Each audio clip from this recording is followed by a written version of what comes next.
नोएडा में पानी से भरे गड्ढे में कार गिरने से सॉफ्टवेयर इंजीनियर की मौत का मामला भी ठंडा भी नहीं हुआ था कि राजधानी दिल्ली के जनकपुरी इलाके में एक वैसा ही दर्दनाक हादसा सामने आ गया। रात का वक्त था, युवक कमल बाइक से घर लौट रहा था। रास्ता बिल्कुल सामान्य लग रहा था, लेकिन अचानक से सड़क पर मौजूद गहरे गड्ढे ने उसकी जिंदगी छीन ली। दिल्ली जल बोर्ड से जुड़े इस गड्ढे में गिरने से इस युवक की जान चली गई।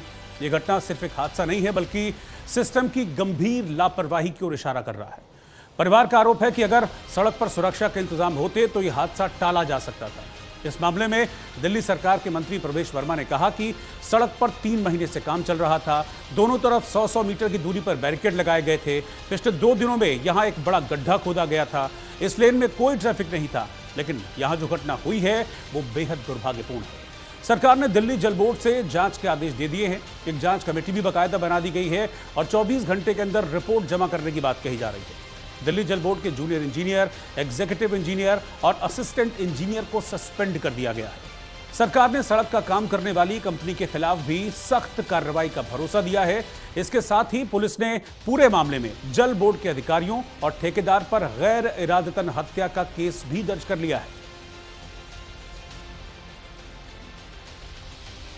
इस वक्त न्यूज़ इंडिया की टीम जनकपुरी के उसी स्थान पर मौजूद है जहां पर आज सुबह कमल नाम के शख्स की बॉडी मिली है। यही वो गड्ढा है। मैं कहूँ अपने सहयोगी से दिखाएं तस्वीरों में, ये बहुत बड़ा गड्ढा है। यहाँ इतना बड़ा गड्ढा है कि इसमें बड़ा ट्रक भी समा सकता है। ये मेन रोड पर जल बोर्ड का काम चल रहा है जनकपुरी में। इसी गड्ढे में गिरने के बाद कमल की मौत हुई है। हालांकि परिवार का ये कहना है कि वो जब हमें जानकारी लास्ट टाइम बात हुई थी कमल से, उसके बाद उन्होंने पुलिस से संपर्क किया कि आखिरकार इस समय के बाद हमारे भाई से या हमारे बेटे से बात नहीं हो पा रही है। लेकिन पुलिस ने कहीं ना कहीं इस मामले को इसलिए ढील दी क्योंकि लगातार दिल्ली में जो लापता लोग हो रहे हैं उसमें कहीं एक FIR का और इजाफा ना हो जाए। इसी के चलते पुलिस ने ढीलम ढाल रवैया अपनाया और इसी के चलते ये घटना घटी। हालांकि परिवार का कहना है कि हमें अगर समय चलते बता दिया गया होता, लोकेशन दे दी गई होती, तो हम मौके पर कल रात ही पहुंच जाते, जिसके बाद हम अपने बच्चे को अस्पताल ले जाते, लेकिन ऐसा नहीं हुआ। हालांकि सुबह इस इलाके से सूचना दी गई पुलिस को। पुलिस ने परिवार से संपर्क साधा, जिसके बाद कमल की शव को परिवार को सौंपा गया। ये वो इलाका है जहां पर हम खड़े हैं। इसी गड्ढे के अंदर गिरने के बाद एक युवा की मौत हुई है। हालांकि नोएडा 150 अभी लोग भूले भी नहीं थे उस हादसे को जिसमें इंजीनियर की मौत हुई थी, लेकिन ये दूसरा हादसा है जिसमें अभी एक बैंक कर्मी की मौत हुई है। हादसे के बाद ही प्रशासन जागता है। हालांकि अब यहाँ तमाम इलाके में बैरिकेडिंग लगा दिया गया है। यहाँ पर किसी को आने की अनुमति नहीं दी जा रही है। अगर ये काम पहले किया गया होता तो शायद आज इस दुनिया में कमल जिंदा होता। आप देख सकते हैं तस्वीरों में, यहाँ पर पुलिस का भी जमावड़ा लगा हुआ है। जल बोर्ड कर्मचारियों की भी बाकायदा पूरी जमात यहाँ मौजूद है। लेकिन अगर ये पहले किया गया होता तो आप इस बात से इनकार नहीं कर सकते कि ये हादसा शायद ना घटा होता और किसी एक युवा की जान नहीं जाती। इस पूरे मामले में राजनीति भी गरमा रही है क्योंकि जो आम आदमी पार्टी है वो बीजेपी सरकार पर हावी है। इधर से बीजेपी सरकार ने जो दिल्ली में मौजूदा है रेखा गुप्ता सरकार, उन्होंने भी इस पूरे मामले में 3 जल बोर्ड कर्मचारियों को सस्पेंड किया है। ये माना जा रहा है कि वो एक अच्छे ओहदे पे थे जिनको सस्पेंड किया गया है। लेकिन सवाल यही है कि आखिरकार घटना के बाद ही प्रशासन क्यों जागता है। यदि समय चलते सरकार या प्रशासन ने कार्रवाई की होती तो शायद आज इस दुनिया में कमल नाम के शख्स जिंदा होते। राजधानी दिल्ली के जनकपुरी इलाके में इस वक्त हम मौजूद हैं। यहाँ से कुछ दूरी पे ही वो गड्ढा था जहाँ पर कमल की बाइक गिरी और जिसके बाद उसकी मौत हो गई। लेकिन अभी भी यहाँ कई सारे गड्ढे हादसों का इंतजार कर रहे हैं। आप देख सकते हैं ये गड्ढा, ये बाकायदा लगा है, इसके ऊपर पैर रखें तो ये पूरा मुड़ जाएगा। यहाँ पर कोई भी अगर शख्स आता है तो उसका पैर अंदर जाएगा और वो इस गड्ढे में गिर जाएगा। साथ के साथ आप देख सकते हैं यहाँ पे खुदाई का काम चल रहा है। लेकिन इस हादसे के बाद हालांकि यहाँ पर वो यहाँ हरे कलर की चादर लगा दी गई है जिससे कि पता चले कि हाँ कंस्ट्रक्शन का काम जारी है जल बोर्ड की तरफ से। लेकिन ये हादसों के लिए बाकायदा इस स्थान को छोड़ा गया है। देख सकते हैं ये पूरा खंभा गिरा पड़ा है। यहाँ पर भी किसी का पैर फंसेगा तो वो सीधा का सीधा गिर जाएगा। अगर रात के वक्त कोई बाइक लेकर आ रहा है तो भी इस हादसे में वो दाखिल हो सकता है और इस हादसे की वजह से घायल हो सकता है। ये वो इलाका है जनकपुरी जहां पर जल बोर्ड की तरफ से लगातार काम जारी है। ये दावा किया जा रहा है कि इस इलाके को बेहतर किया जा रहा है, लेकिन बेहतर किया जाता है जब सरकार की तरफ से कोई योजना लागू की जाती है तो उसमें सबसे पहले वहां के नागरिकों की सुरक्षा का बाखूबी इंतजार किया जाता है, इंतजाम किया जाता है, लेकिन ऐसा यहाँ नहीं किया गया। इसी के कारण यहाँ पर एक नौजवान की मौत हो गई, लेकिन अभी भी आप देख सकते हैं यहाँ कई सारे हादसे इंतजार कर रहे हैं।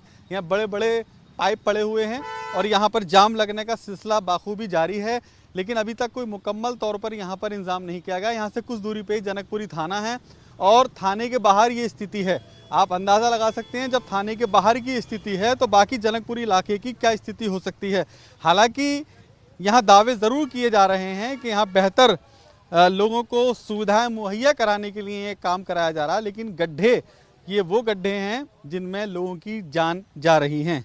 हाल ही में अभी कमल की जान गई है, लेकिन ये और हादसे की दावत देने वाली स्थिति है। हालांकि ये अभी देखिए नई लाके लगाई गई है, आप देख सकते हैं तस्वीरों में बाकायदा ये नई है, बिल्कुल चादर, ये नई चादर है और ये इसलिए लाके लगाई गई है कि अब मीडिया यहाँ पहुँच चुका है तो कहीं सवाल खड़े ना हो, इसी के चलते यहाँ पर पूरी तरह से इसको लगा दिया गया है। बाकायदा ये टेप लगाई गई जिस पर लिखा गया है खतरा डेंजर, लेकिन अगर ये पहले लगाई गई होती तो शायद कमल की जान बच जाती।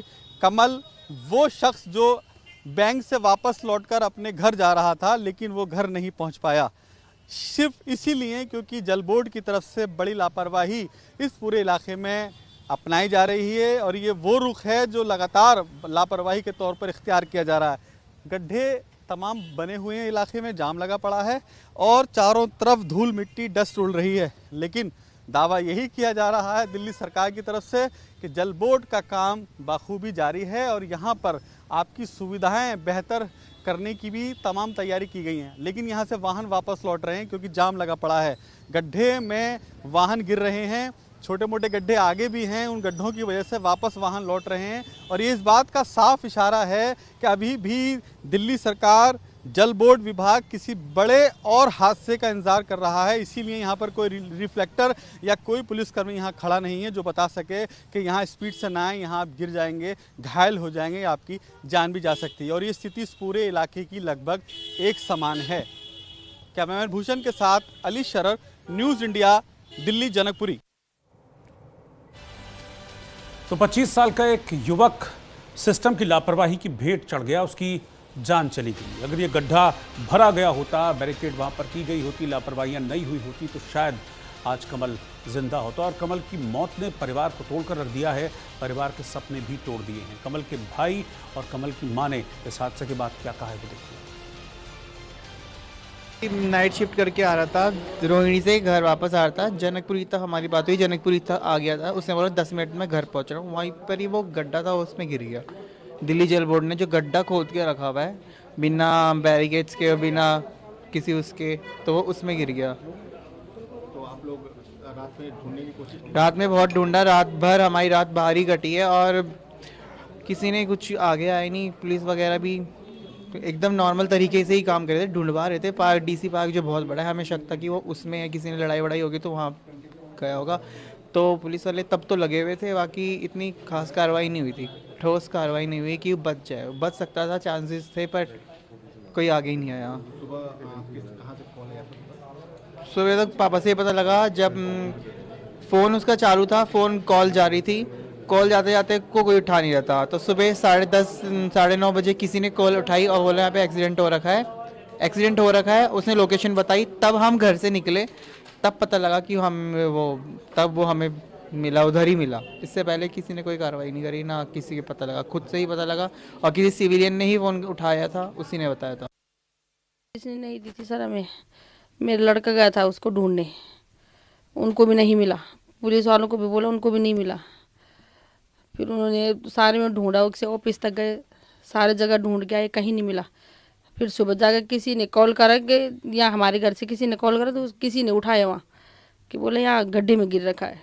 कल कह रहा था कि मम्मी अच्छे से धूमधाम से एनिवर्सरी मनाना, सामान वामान लेके रख के चला गया था, कल मेरी छुट्टी है, फिर वापस ही नहीं आए। दिल्ली सरकार में मंत्री प्रवेश वर्मा और आम आदमी पार्टी के विधायक सौरभ भारद्वाज क्या कह रहे हैं? आरोप प्रत्यारोप चल रहे हैं इस बड़े हादसे पर जिसे सिस्टम को मर्डर कहा जा रहा है। देखिए क्या कह रहे हैं दोनों पक्ष। रात को जनकपुरी पुलिस ने उनके परिवार के साथ में 2-2.5 घंटे तक आसपास में उनकी कॉल रिकॉर्डिंग, कॉल लोकेशन वो देखकर आसपास के पार्कों में, आसपास के क्षेत्र में उनको ढूंढने की कोशिश की। जो भी हुआ बहुत ही दुखद है। हम जल बोर्ड के यहाँ के जो अधिकारी हैं, जेई हैं, एक्सीएन हैं, एई हैं, वो तीनों को सस्पेंड कर रहे हैं। जो कंपनी यहाँ पे काम कर रही थी, हम वो कंपनी के ऊपर में भी कड़ी से कड़ी कार्रवाई करेंगे। दिल्ली जल बोर्ड के सीईओ ने पिछले महीने ही नोएडा इंसिडेंट के बाद में एक सर्कुलर इशू किया था। सारे दिल्ली जल बोर्ड के अधिकारियों को कहा था कि जहाँ पर भी काम हो रहे हैं वो वहाँ पर जाके खुद उसको चेक करें। ये 3 महीने से काम हो रहा था, कल रात को ही गड्ढा खुदा था। हम जो भी हमारे नियम है एक्स ग्रेशिया, वो मृतक को जितना कंपनसेशन होगा वो हमारी सरकार की तरफ से, दिल्ली जल बोर्ड की तरफ से दिया जाएगा। जब मंत्री ने पहले ही जांच करके डिक्लेयर ही कर दिया मीडिया में कि सब कुछ था, वो लड़का ही पागल था कि वो बाइक समेत उसमें कूद गया और मर गया। यही हुआ ना इसका मतलब। जैसे वो नोएडा का आदमी जो लड़का कूदा वो शराबी था, शराब पी रखी थी, इसलिए वो कार समेत गड्ढे में कूद गया, इसलिए वहां प्रशासन की कोई जिम्मेवारी नहीं थी। ये लड़का भी बाइक समेत खुद ही कूद गया, सब बैरिकेडिंग हटा के उसने बोला नहीं मुझे कूदना है, वो खुद कूद गया उसके अंदर। बेशर्मी, इतना जलील कोई मंत्री हो सकता है मैंने नहीं सोचा था। आपने पहले ही जांच कर ली और अड़ोसी पड़ोसी कह रहे कि कुछ नहीं। सुबह जो उस लड़के के मित्र हैं जिनके वीडियो आज चल रहे हैं मीडिया पे, जो रात भर उस लड़के को ढूंढते रहे, वो कह रहे हैं कि सुबह पुलिस के आने के बाद ये सारे पर्दे लगाए गए, यहाँ पे ये सारी बैरिकेडिंग की गई है। रात को नहीं था, रात को सिर्फ एक तरफ पर्दा था, दूसरी तरफ नहीं था। ये क्या घटियापना है। डूब मरना चाहिए आशीष सूद को, उसी गड्ढे में कूद के डूब मरना चाहिए, मेरा ये मानना है। बेशर्मी की हद है। जनकपुरी विधानसभा से विधायक और दिल्ली सरकार के मंत्री आशीष सूद कह रहे हैं कि घटना की जांच के आदेश हमने दे दिए हैं, जांच में जो भी दोषी पाया जाएगा उस पर हम एक्शन लेंगे। 8:30-9 बजे के करीब हादसे की जानकारी मिली। अभी तक की जानकारी के मुताबिक जितनी सावधानियां लेनी उधर तक की गई है, मगर मैंने तुरंत जल बोर्ड का जो ये काम चल रहा है इसकी सभी सावधानियों की जानकारी लेने का और उसकी जांच करने का निर्देश दिया है। अगर किसी की कोई कमी पाई जाएगी तो उसको बख्शा नहीं जाएगा। खेजड़ी बचाने के लिए बीकानेर से शुरू हुआ आंदोलन हनुमानगढ़, श्रीगंगानगर और जालौर तक पहुंच गया है। इन जिलों में लोगों की ओर से धरने दिए जा रहे हैं। खेजड़ी बचाने के लिए